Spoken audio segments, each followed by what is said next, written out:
I found an alien woman hiding in my mountain cabin. She thought I'd hurt her. Inside, Jacob pressed his hands to the wooden table, tracing the grain absently as he listened to the creaks and groans of the old cabin settling under the weight of winter. He had lived here alone for nearly 3 months, far from the nearest town, far from people he didn't trust, or perhaps far from people he simply wanted to forget. It wasn't that Jacob disliked people. He just preferred silence, the kind that let him think without interruption. His life had been messy in the city, too noisy, too fast, too full of questions that didn't have answers. Here in the mountains, he found the peace he had been searching for, or at least he thought he had. That evening, after finishing a simple meal of canned beans and bread, Jacob stepped outside to gather firewood. The wind stung his cheeks, and the snow made the world look like a painting he had never seen before. He moved quietly, listening to the crunch of his boots on the frosted ground. Everything seemed normal until he noticed something strange near the edge of the cabin. A small footprint, one that didn't belong to a deer or any other animal he knew, pressed into the fresh snow. It was humanoid but smaller than a human's. Jacob crouched, examining it carefully. "Odd," he muttered. "I haven't had visitors for months." He scanned the trees, half expecting someone to step out and greet him. No one appeared. Only the wind and the whisper of snow through the pines. Shrugging, he shook his head. Maybe an animal had left an unusual print, he told himself. Maybe he was imagining things. That night, as the fire crackled in the stone hearth, Jacob tried to push the incident out of his mind. He settled into his worn chair, a blanket over his legs, a book in his hands. But the silence felt different now. He could feel it pressing against him, like something was watching. He ignored it at first, focusing on the yellowed pages of the book, but then he heard it.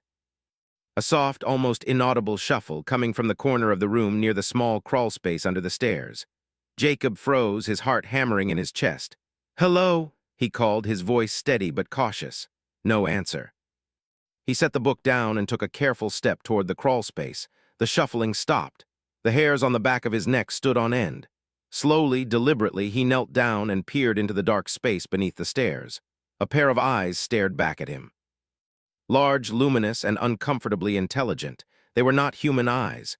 Jacob's first instinct was to reach for something, anything, to defend himself, but he hesitated. The eyes were wide with fear, not malice. Whatever or whoever it wasn't here to fight. I won't hurt you," he said softly, almost whispering. The figure flinched, shrinking back further into the shadows. Jacob could just make out a delicate frame, slender and covered in some kind of pale, smooth skin that glowed faintly in the dim firelight. Her hair, or something like it, fell in shimmering strands around her face, catching the light in odd colors like liquid metal. The cabin suddenly felt very small, very quiet. Jacob's pulse raced, but he forced himself to breathe slowly. He had to think. "Do you understand me?" he asked carefully. She didn't answer. She just shook her head slightly, hugging her knees to her chest. Her fear was sharp, raw, and he understood why. Anyone, alien or human, who found themselves trapped in a stranger's home would be terrified. Jacob leaned back on his heels, giving her space. "It's okay," he said again. "I'm not going to hurt you, just stay there. I'll get some food and you can come out when you feel safe." She didn't move, but her eyes followed him as he walked to the kitchen. Jacob opened a can of beans and poured a little onto a small plate. He placed it on the floor near the crawlspace entrance and stepped back. The alien woman watched him warily. Slowly, hesitantly, she reached out a pale hand and took the plate. Her movements were careful, precise, as if she were measuring every risk. She lifted the food to her mouth but didn't eat immediately, keeping her eyes on him the entire time. Jacob sat down on the floor a few feet away, keeping still. He said nothing. Time passed in silence, broken only by the soft sound of her breathing. After what felt like an hour, she finally ate. She did not speak, but Jacob noticed the way her shoulders relaxed slightly. Small victories, he thought. Trust is built slowly, not demanded. Over the next few days, Jacob settled into a cautious routine.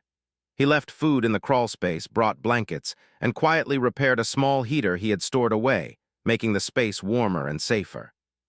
He noticed she had small scars along her arms and shoulders, old injuries, not fresh, but he didn't press. For now, patience was more important than questions.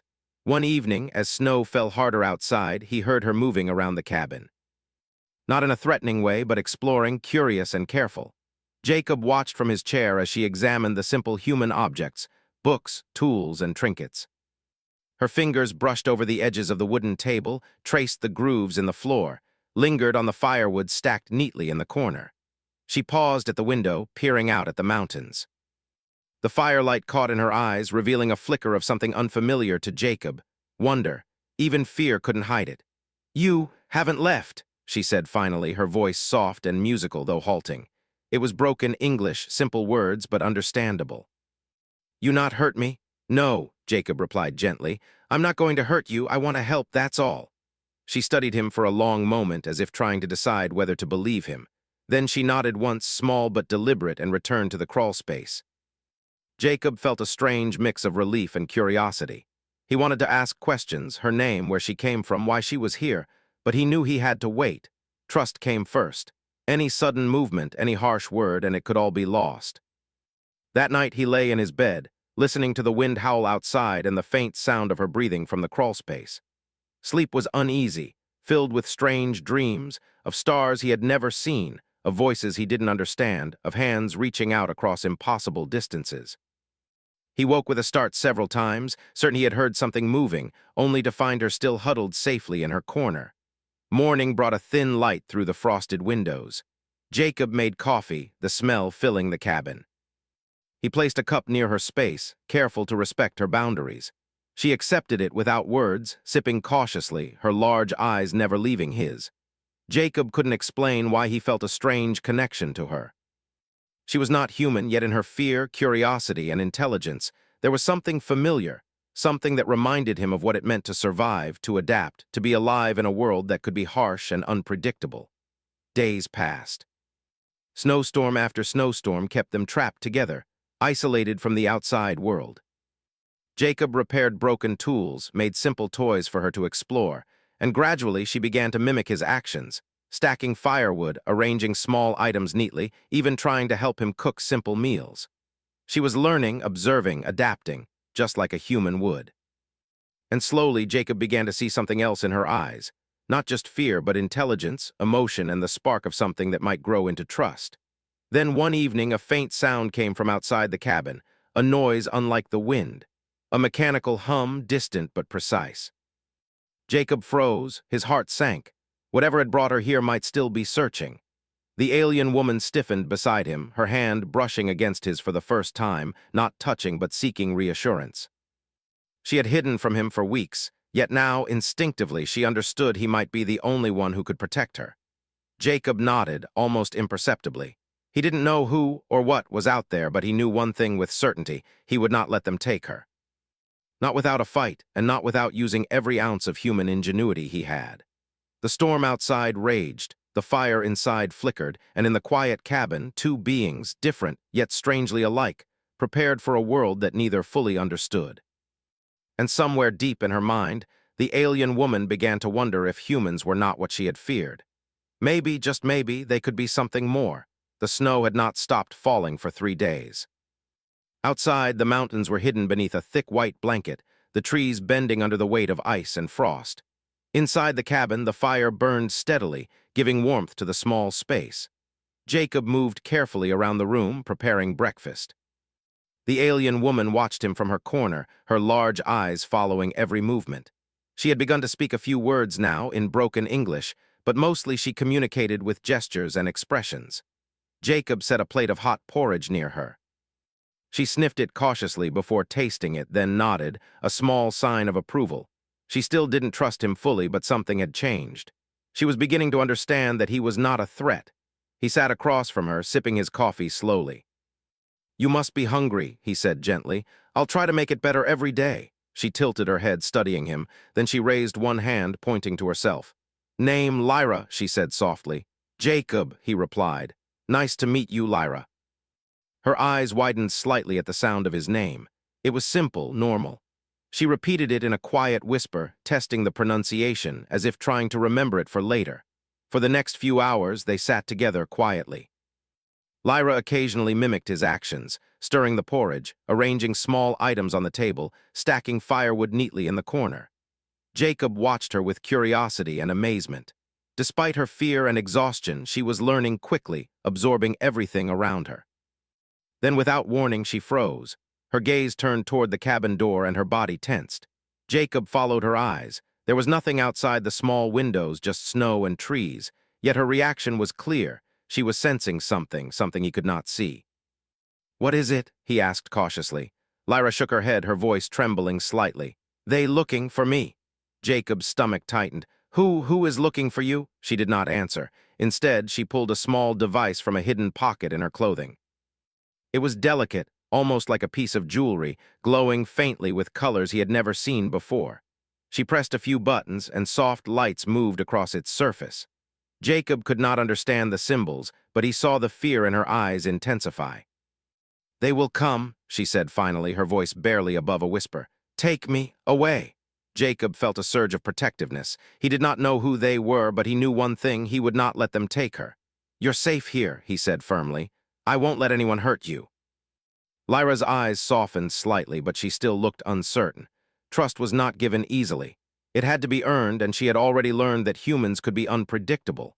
But something about Jacob was different. He did not carry fear or malice. He carried patience. Over the next several days, Jacob tried to learn more about her story. He showed her pictures from books, diagrams of stars and planets, simple maps. Lyra responded with gestures, pointing to the illustrations and then to herself, trying to explain. It was slow, painstaking work, but it was progress. One evening, as the snowstorm continued outside, Jacob noticed her staring at a small mirror on the wall. She tilted her head, studying her reflection, and then looked at him. "They attack," she said finally. "Home gone. Friends gone." Jacob felt a chill that had nothing to do with the cold. "I'm sorry," he said softly. "I can't imagine what that must have been like." Her large eyes glistened. She was trying to convey memories too deep for words, images too vast for him to understand. She motioned toward the device again. "Signal sent. They follow." Jacob's mind raced. Whoever had come for her was still out there, somewhere in the mountains. He had to prepare. He could not fight unknown enemies with unknown technology. But humans had one advantage: imagination, ingenuity. He could use his knowledge of the terrain, his understanding of survival, and his willingness to take risks. For the next few days, Jacob worked quietly. He repaired old traps left around the cabin, reinforced the doors, and improvised alarms with old cans and strings. Lyra watched him closely, her curiosity overcoming some of her fear. She tried to help, using her hands to hold items or mimic his movements. Slowly, she began to understand his methods, how humans used simple tools in clever ways. One night, as the wind howled like a living thing outside, Lyra finally spoke more than a few words. She pointed to Jacob, then to herself, then made a gesture of joining hands. "You human different," she said softly. "Not like others, help not hurt." Jacob felt a warmth spread through him. "That's right," he said. "Humans can be good. We can choose to help instead of harm." She studied him, her large eyes reflecting the firelight. "Maybe trust. Maybe safe." It was a small victory, but in her eyes it was enormous. Trust had begun to grow, fragile and tentative, but real. The next morning, Jacob decided to show her the mountains. He led her outside, carefully watching her reactions. At first she hesitated, her gaze darting to every tree, every shadow. But the snow was soft, the light gentle, and slowly she began to move forward. Jacob kept his voice calm. "See, nothing here wants to hurt you, just snow, trees, and sky." She touched the snow, marveling at its cold texture. Then she lifted her face to the sky, and for the first time Jacob saw her smile. It was small, cautious, but genuine. "You earth strange, cold, safe?" she asked. "Yes," Jacob said with a grin. "Safe for now." As they walked, he explained simple survival techniques: how to identify safe paths, where to find water, how to avoid dangerous terrain. Lyra absorbed everything, her gestures showing understanding. She even began to teach him some of her knowledge in return, showing him symbols on the device that represented ideas he did not yet comprehend. That night, as they returned to the cabin, Jacob felt a growing sense of connection. He realized that humans were not just survivors. They were problem solvers, thinkers, creators. And this small alien woman, frightened and alone, was beginning to understand that. Suddenly, a sharp sound cut through the quiet. A distant hum, low and mechanical, carried on the wind. Lyra froze, her body tense. She pointed toward the mountain ridge. "They close," she whispered. Jacob's mind raced. Whoever was following her was approaching. He had to act quickly. He showed her the traps he had set up, explaining in simple gestures how to stay safe and hidden. "They not find us," he said. "We clever, we survive." She nodded, understanding, her fear mixing with a new emotion, hope. She had seen humans only as predators, yet here was one who offered protection, strategy, and patience. The hours that followed were tense. Every gust of wind, every creak of the cabin made them jump. But Jacob remained calm, moving quietly, checking the doors and windows, reinforcing barriers with whatever materials he had. Lyra assisted, carrying small items, helping when she could. Through it all, Jacob marveled at her resilience. Despite exhaustion, fear, and the loss she had suffered, she adapted quickly. She observed, learned, and began to anticipate his actions. Humanity and her alien intelligence, working together in the small cabin, created a quiet, unspoken partnership. By dawn, the mechanical hum had faded, leaving only the snow and silence. Jacob allowed himself a small sigh of relief. Lyra sat beside him, her hand brushing against his, not intentionally but naturally, seeking comfort. "You, human strong," she said finally. "Not like others, protect, even risk." Jacob shook his head. "No, Lyra, not strong in the way you think. Humans survive because we think, because we care, because we don't give up. That's what makes us strong." She looked at him, her large eyes reflecting the flickering firelight. She was beginning to understand something important. Humans were not just creatures of instinct or violence. They were capable of compassion, patience, and cleverness. For the first time in months, she felt safe. Not completely, not yet, but safe enough to rest. She curled up in her corner of the cabin, the glow of the fire reflecting softly on her skin. Jacob watched her for a while, then returned to his chair, thoughtful. Outside, the snow continued to fall, blanketing the mountains in silence. Inside, the cabin was warm, filled with quiet determination and the beginning of trust. Jacob knew the world outside would not be this simple forever. The ones hunting Lyra would not give up easily. But for now, in the heart of the mountains, they had found something rare. Safety, understanding, and the fragile spark of hope that comes from working together, from learning to trust across the boundaries of species. And Lyra, once terrified and alone, began to see humans differently. Perhaps not all humans were dangerous. Perhaps in this remote corner of the world she had discovered something extraordinary, humanity at its best. The snow had stopped falling, but the mountains were still covered in thick white layers. The air was crisp and cold, and the sun shone weakly through a pale sky. Jacob had woken early, preparing breakfast and checking the traps and alarms he had set around the cabin. Lyra had stayed curled up in her corner, watching him carefully. Over the past week, they had grown closer, communicating with words, gestures, and shared understanding. But the peace was fragile. That morning, Jacob noticed strange tracks near the edge of the tree line. The prints were unlike any animal he had seen. They were mechanical in shape, precise and consistent, moving toward the cabin. Lyra froze when she saw them. Her glowing eyes reflected both fear and recognition. "They coming," she whispered. Her voice trembled. Jacob nodded, swallowing the rising tension in his throat. "I know, but we can prepare. Stay calm and follow my instructions. We'll be okay." She hesitated, then nodded. She trusted him enough to act on his words without question. Jacob led her to the small storage room where he kept extra firewood, blankets, and supplies. He pointed to a section of the wall near the crawlspace. "This is safe. Hide here if anything comes too close. I'll make sure they don't get inside." Lyra's fingers trembled as she moved toward the crawlspace. She paused and looked at Jacob, as if questioning whether he could really protect her. He gave her a small, reassuring nod. "I won't let them take you." For the next hour, Jacob worked feverishly. He checked every window, reinforced the door with extra planks, and set up his alarms. He had no idea what they were dealing with. He had never seen technology like that, but he had a human advantage, creativity and adaptability. Improvisation could go a long way, especially in the mountains where the terrain was unpredictable. Lyra watched silently, assisting when she could. She passed him nails, held the hammer, and mimicked his motions with small tools she had never used before. Her fascination with his methods grew. She had witnessed beings in her world with great strength and advanced weapons, but none of them had the patience, ingenuity, or subtle skill that Jacob displayed. Hours passed, and then they heard it, a low hum in the distance, growing louder with every moment. Jacob motioned for Lyra to stay calm and move into the crawlspace. She obeyed immediately, her small body tense, ready for anything. Jacob took a deep breath and stepped to the front door. From behind the frosted glass, he could see the source of the hum, a mechanical probe, sleek and black, moving steadily toward the cabin. It emitted faint lights and sensors that scanned the snow-covered ground. Jacob felt his pulse quicken, but he forced himself to remain calm. Panic would not save them. The probe stopped near the edge of the cabin. He could see its sensors sweeping across the area, searching for heat or movement. It was intelligent, designed to detect life. But it had one weakness: it could be tricked. Jacob remembered the simple traps he had set up. He carefully adjusted them, positioning small mirrors and wires to create false signals. When the probe's sensors passed over them, it would detect motion where there was none. Lyra peeked from the crawl space, her eyes wide with wonder. "You trick," she whispered. Jacob gave a small smile.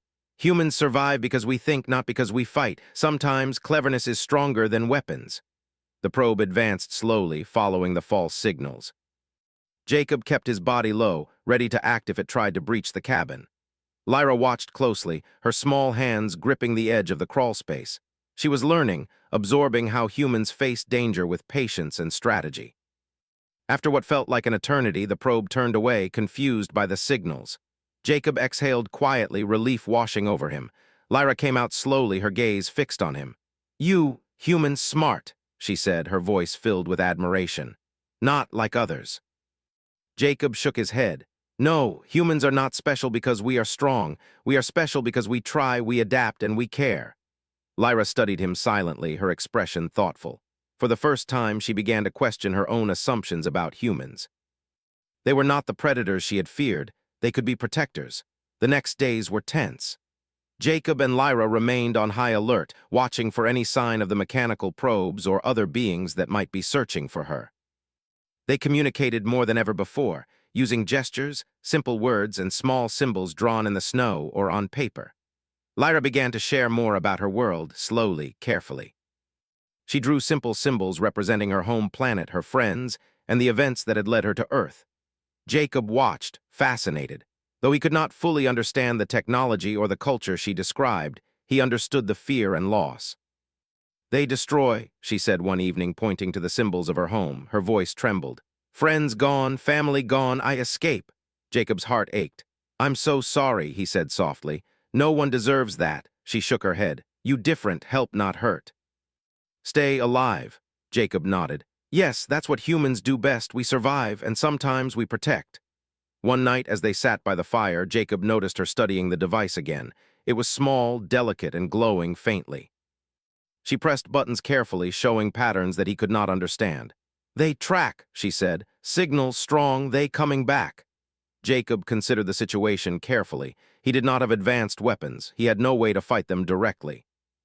But he did have knowledge of the mountains, clever traps, and human ingenuity. And most importantly, he had the choice to act, not to surrender. "They will not take you," he said firmly. "We'll make a plan, we'll outsmart them, I promise." Lyra's eyes glimmered with a mixture of hope and fear. She had seen powerful beings before, but none had shown her patience, understanding, or courage like Jacob had. Over the next few days, Jacob taught her simple strategies for hiding, observing, and moving quietly. She learned quickly, her alien intelligence blending with human methods.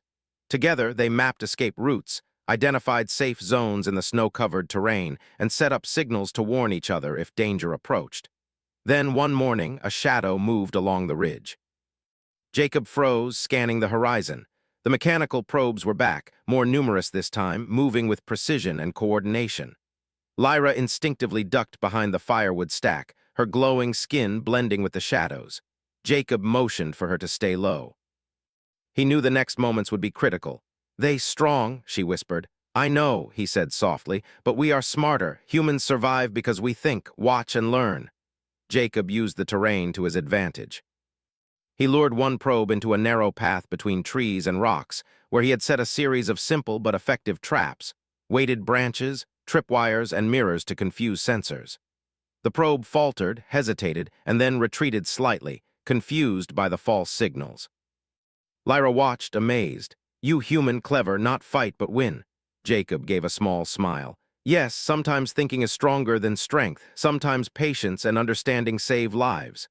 The next few hours were tense, but their strategy worked. The probes, unable to navigate the traps and the confusing signals, eventually retreated. Jacob exhaled, exhausted but relieved. Lyra emerged from her hiding spot, her hands shaking slightly with excitement and fear.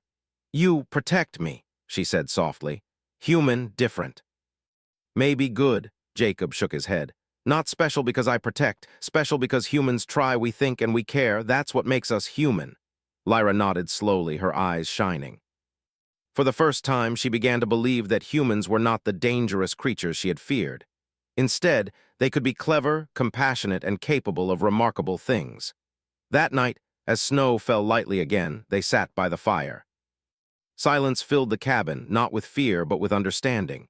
They had faced danger together, adapted, and survived. Jacob looked at Lyra and thought about the choice he had made, to protect her, to trust her, and to face an unknown threat without hesitation. Humanity had shown its strength, not through power or weapons, but through patience, intelligence, and moral courage. And for Lyra, the alien woman who had feared humans above all, the first seed of trust had grown. She began to wonder if perhaps the galaxy had been wrong about humans, that maybe on this small blue planet there was a species worth understanding, worth hoping for. For now, they were safe. For now, they had each other. And for now, humanity's ingenuity and compassion had turned fear into possibility, darkness into a small light of hope. The mountains loomed outside, vast and silent. But inside the cabin, two beings, different, yet united by trust and courage, prepared for whatever would come next. They did not know what the future held. But they knew one thing. They would face it together with human ingenuity, patience, and heart.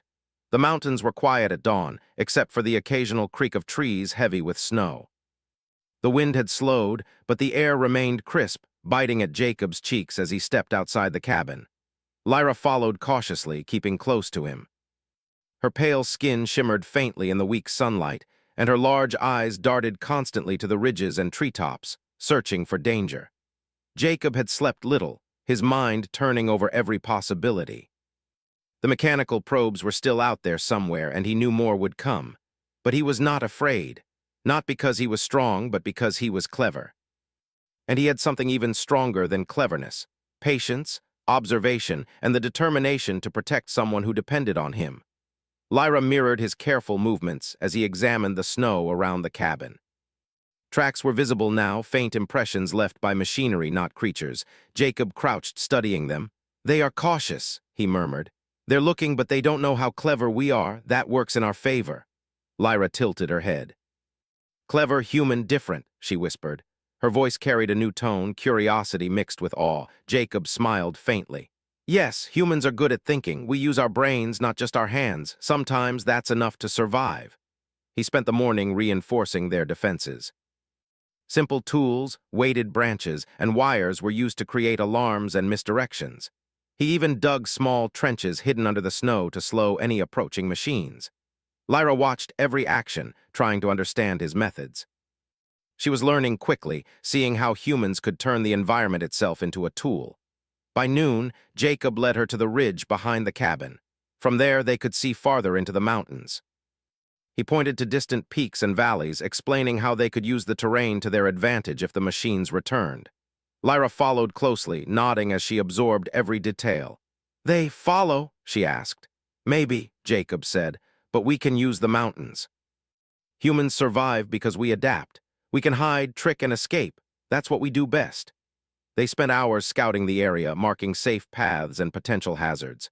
Lyra began to mimic Jacob's methods, drawing symbols in the snow to mark directions, dangers, and safe zones. Her fear was still present, but it was now tempered by understanding. She was beginning to trust human ingenuity.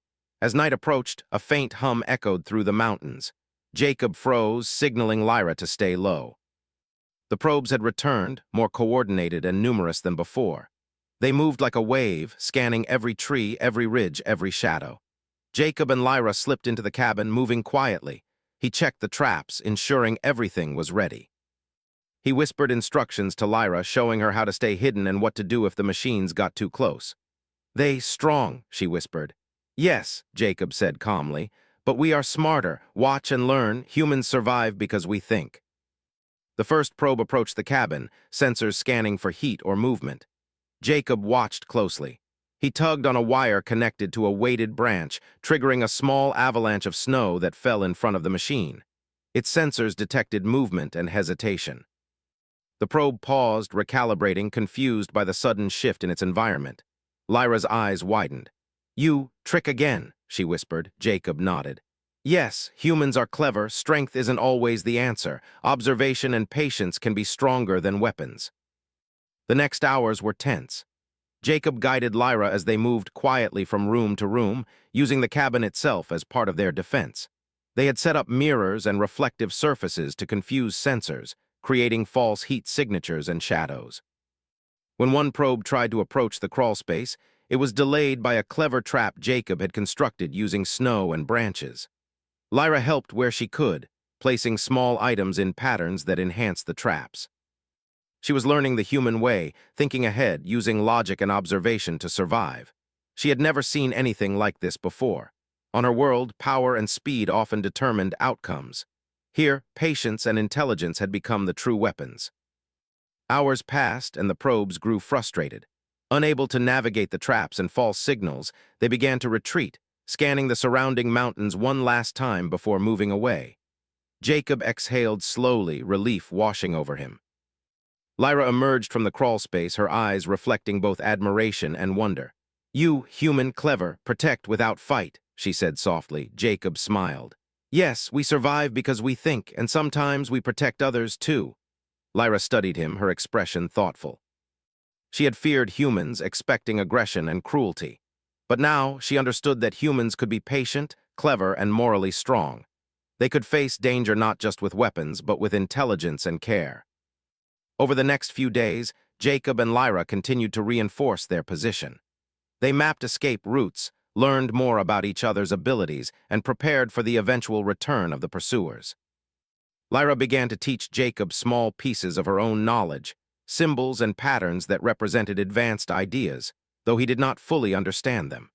Still, he realized that learning from her made them stronger together.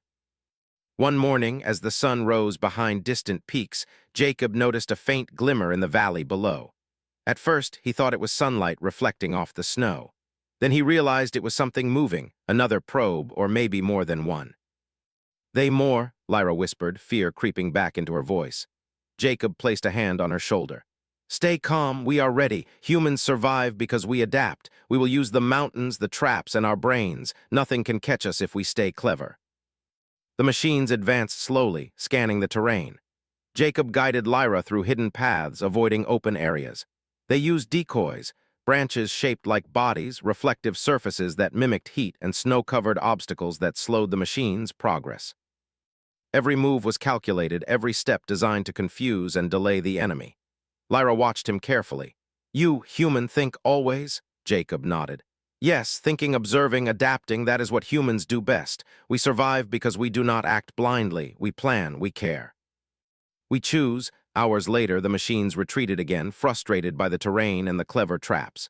Jacob and Lyra returned to the cabin, exhausted but safe. Lyra sat by the fire, staring at him with awe. "You, human, different," she said. "Not like others, protect always." Jacob shook his head. "Not special because I protect. Humans are special because we think, we adapt, and we care. That's what makes us strong." Lyra nodded slowly, a faint smile forming on her lips. She had seen countless beings on her world, powerful and fast, but none had shown her what humans could do with patience, intelligence, and heart. The days that followed were tense but productive. Jacob and Lyra reinforced the cabin, prepared more traps, and learned to read the mountain terrain like a map. Lyra began to trust him completely, mimicking his strategies and even offering her own ideas. Together, they became a formidable team, combining human ingenuity with her alien perspective. One evening, as they rested by the fire, Lyra spoke quietly. "Maybe humans not just survive, maybe protect best." Jacob smiled. "Yes, that is what we do. We survive and we protect not because it is easy, but because it is right. That is our strength." For the first time, Lyra felt hope, not just for herself, but for the possibility that humans could be more than predators in the galaxy. They could be clever, compassionate, and strong in ways that others did not expect. Outside, the mountains loomed silent and white. Inside, the cabin was warm, filled with quiet determination and the beginning of trust that would grow stronger with each passing day. Jacob and Lyra had survived another attack, learned from each other, and adapted to the challenges of the world around them. Humanity had shown its greatest strength, not through weapons or force, but through ingenuity, patience, and moral courage. And Lyra, once terrified and alone, began to see humans in a new light. Perhaps in this small blue world she had found something extraordinary, humanity at its best. The sun set behind the peaks, casting long shadows across the snow. Inside the cabin, two beings, different, yet united by trust, courage, and shared knowledge, prepared for whatever would come next. They did not know what awaited them, but they knew one thing. Together they were stronger than anything that could be sent to harm them. For in the mountains, with clever traps, sharp minds, and hearts determined to protect, humanity had shown what it could do best. And in Lyra's eyes, a small spark of hope had begun to shine. The morning sun crept over the mountain peaks, painting the snow in shades of gold and pink. Jacob woke early, his eyes immediately scanning the horizon. The previous days had been tense, full of traps, hiding, and careful observation. Yet today felt different. The air was calmer, quieter. Something in the mountains had shifted. Lyra stirred beside him. She had slept in the crawlspace corner, the fire casting a soft glow on her pale skin. When she noticed him awake, her large eyes reflected curiosity, caution, and something new, confidence. "Morning," Jacob said softly, stretching. "Sleep well." Lyra nodded, her fingers brushing the edge of the blanket. "Safe, human, sleep too," Jacob smiled faintly. "Yes, safe, for now." He had learned over the past days that for now was important. Nothing was permanent in the mountains, especially when they were being hunted. Yet something inside him told him the worst of the danger had passed. They ate a quiet breakfast, hot porridge and tea. Lyra mimicked him, using simple utensils and careful movements. Over the past week, she had learned much about human habits, how they cooked, how they slept, how they observed and planned. But more than that, she had learned something about human nature, the patience, cleverness, and care that could save lives. After breakfast, Jacob led her to the ridge behind the cabin. From this vantage point, they could see the surrounding mountains, valleys, and distant forests. It was a breathtaking view, but they did not look at it merely for beauty. They scanned the terrain for any sign of the returning probes or pursuers. Lyra's eyes traced the ridges. "They gone?" she asked. "Not gone," Jacob said cautiously. "Just delayed. They are learning we are not easy to catch. That works in our favor." Her gaze softened. "You human different, not like others. Protect always." Jacob shook his head. "Not special because I protect. Special because humans try, adapt, and care. That's what makes us strong." She thought about this silently, her large eyes reflecting sunlight and the lessons she had learned. On her world, strength was often measured by speed, weapons, and aggression. But humans, Jacob, had taught her a different kind of strength. Intelligence, patience, and moral courage were just as powerful. The morning passed quietly. Jacob and Lyra reinforced the traps one last time, checked escape paths, and mapped the terrain. Each moment of preparation strengthened their confidence. Lyra had begun to contribute actively, placing markers and signaling safe routes. She was learning to think like a human, using her alien knowledge to enhance their strategies. Then, in the afternoon, the snow shifted along the distant ridge. The mechanical probes were back, more numerous than before, scanning methodically, moving like a small army. Jacob's jaw tightened. "Get ready," he whispered to Lyra. They moved carefully, hiding behind snowbanks, rocks, and trees. Jacob signaled her when to stay low and when to observe. The machines approached the cabin, scanning and searching for heat, motion, or sound. Jacob's traps worked flawlessly. Weighted branches fell in front of the machines, mirrors reflected sunlight and sensor beams, and false heat sources confused their scanning. The probes hesitated, moved in circles, and seemed unable to follow the correct path. Lyra watched, amazed. "Human clever always think," she whispered. Jacob nodded. "Yes, thinking is our greatest strength, not weapons, not speed, observation, patience, adaptation. That's what makes humans survive." The probes advanced slowly, but Jacob had one final strategy in mind. He had prepared a network of snow-covered pits, reinforced with sticks and branches. Each pit was shallow enough to confuse the probes' sensors, making them miscalculate the ground. One by one, the machines faltered, sinking slightly or stumbling as they tried to move forward. Lyra gasped softly. "You human win without fight." Jacob smiled faintly. Sometimes the best victory is one where no one gets hurt. That is what humans do best. Hours passed. The probes, unable to overcome the traps and misdirections, finally retreated, disappearing into the distant mountains. Jacob and Lyra watched silently as the threat vanished. Relief washed over them, but there was no celebration, only quiet understanding. They had survived through intelligence, patience, and teamwork. Lyra approached Jacob, her small hand brushing his arm. "You, human, strong, protect, care," she said softly. Jacob shook his head. "Not strong because I protect. Humans are strong because we try, we think, and we care. That's what makes us human." For the first time, Lyra truly understood. Humans were not merely creatures of instinct or violence. They could be moral, clever, and resilient. They could survive against impossible odds, not through brute force, but through ingenuity and heart. Over the next few days, Lyra prepared to return to her world. She had gathered enough strength, repaired her device, and mapped her path home. Jacob helped her carefully, making sure she had everything she needed. Though he had grown fond of her, he knew it was not his place to keep her. Her journey was hers alone. Before leaving, Lyra turned to him. Her large eyes reflected gratitude, respect, and a deep understanding. "You human different. Galaxy think humans weak. I know now strong, protect, clever heart." Jacob smiled. "Yes, that's humans. You will tell your people what you have seen. Maybe it will change how they see us." Lyra nodded. She activated her device, sending a final signal to her world, then stepped outside into the snow. She paused, looking back at the cabin, the mountains, and the human who had protected her. "Goodbye, Jacob," she said softly. "Thank you for showing me." "For showing you what?" he asked. "That humans can be hope," she replied, her voice barely above a whisper. She vanished into the mountains, moving swiftly yet carefully along the paths they had scouted.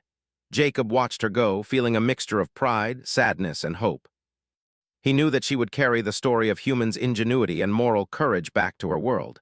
Days passed, and Jacob returned to his routines in the cabin. The snow melted slightly, leaving patches of ice and streams of flowing water.